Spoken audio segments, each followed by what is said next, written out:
आरा में रितेश पांडे का एक्सीडेंट हुआ गाड़ी। जी हाँ दोस्तों, इस पर बहुत सारे फैन और भोजपुरी के बहुत सारे लोग जो कि दुखी है। तो हमने एक खबर की जो कि जांच पड़ताल किया। जी हाँ दोस्तों, आप सबको मैं बता दूं कि रितेश पांडे जो कि सुरक्षित है, एकदम सही है। जी हाँ दोस्तों, उनके जितने भी लोग चाहने वाले हैं वे अपनी टीम से ये अनुरोध किए हैं कि ऐसा कॉल या मैसेज ना करे। रितेश पांडे एकदम सुरक्षित है।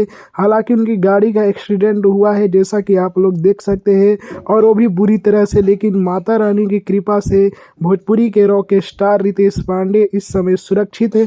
जी हाँ दोस्तों, आप लोग उनका फोटो भी देख सकते हैं जो कि एकदम सकुशल नजर आ रहे हैं। तो घबराइए ना बिल्कुल। अभी अभी हमने यह पता लगाया बहुत ढूंढ कर कि रितेश पांडे जी आखिर है कैसे। जी हाँ दोस्तों, तो मुझे मालूम पड़ा है कि रितेश पांडे एकदम सुरक्षित है। हालांकि एक्सीडेंट हुआ है लेकिन माता रानी की कृपा है कि वे बच गए। जी हाँ दोस्तों, तो इससे पवन सिंह के भी जितने फैन थे वे दुखी थे, क्योंकि रितेश पांडे को पवन सिंह बहुत ही मानते हैं। जी हाँ दोस्तों, और दोनों आदमी की जोड़ी जचती भी है। तो आप लोगों को घबराइए